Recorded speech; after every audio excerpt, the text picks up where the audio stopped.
Well, for more on the assassination attempt investigation, we're joined by former FBI special agent and Fox News contributor Nicole Parker. Nicole, thanks for being here.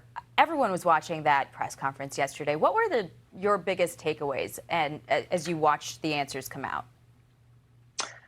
Well, first of all, I appreciate that he came out and he unequivocally said this is the full responsibility of the United States Secret Service, because I think in the beginning there was a lot of back and forth between the U.S. Secret Service and local law enforcement. And at the end of the day, that is your venue. It is your job to do this protection.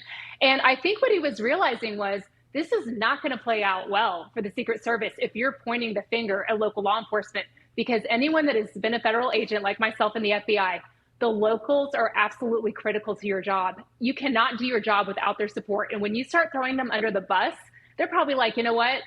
Good luck next time. If you don't want our help, we won't help you.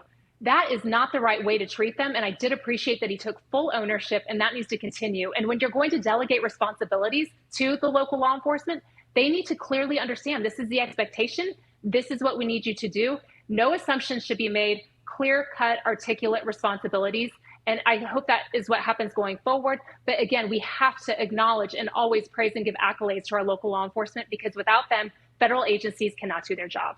There was one answer that he gave about whether anyone's going to be fired. And he left it as sort of an open question and primed us to not expect answers there. I want to play what he said and have you react. Those are internal investigations that deal with employee matters, so we're not going to be able to provide real-time updates or continuously to provide you updates on that. But what I will tell you is that these are very thorough investigations.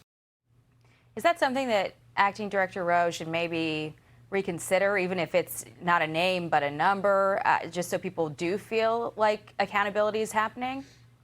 Right. I think Americans, until they know that someone is accountable for this, I mean, this was a major failure. We're not going to rest. We want to know what happened, but that is normal in federal agencies. They want to protect their own, and they have OPR at the FBI, the Office of Professional Responsibility.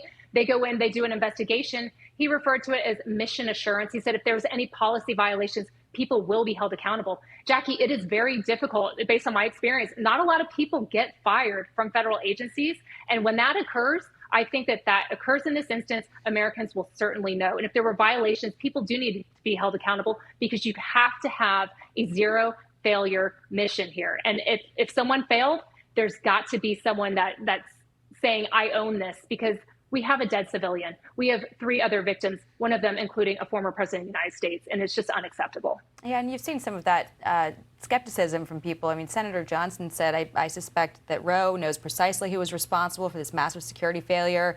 This was a cover-up. We need a detailed investigation. I mean, people are not willing to just take answers at face value. So what are your recommendations moving on from here in providing those assurances to people?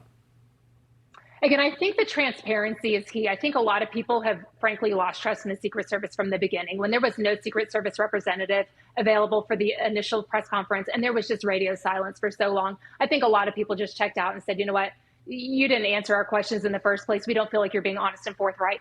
I thought it was very interesting when he was asked the direct question of, were you directly involved with cutting resources?